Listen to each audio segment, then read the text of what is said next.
Hello friends, welcome back to the new tutorial of the Laravel. So we are just using the Mailchimp. So today we are going to update whatever we have with the email, right? The first name and the last name or whatever details we want to update using the Laravel.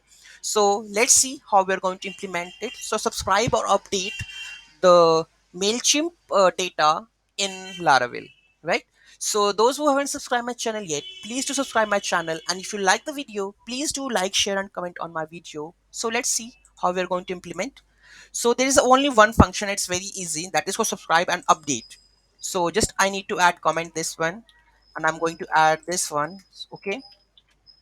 And here we have the rains and the wind. And with this email, I'm going to change foo and the last name is bar, right? Saving this one, open this import view where it is. Let's add the import view,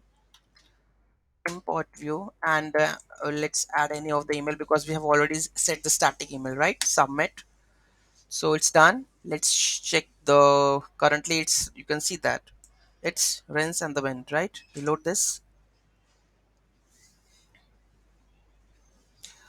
and it has the function, right? So you can see that it's foo and the par. So this how you can update the first name, last name, or any of the custom field with the help of the subscriber update method of in Laravel.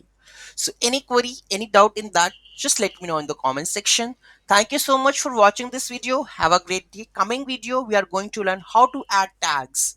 So you can see that we have a tags over here. So in the coming video, I'm going to teach you about the how you can add the tags, phone number, or something such kind of custom fields in your subscription of the Mailchimp. So any doubt, any query, just let me know in the comment section. Thank you so much for watching this video. Have a great day.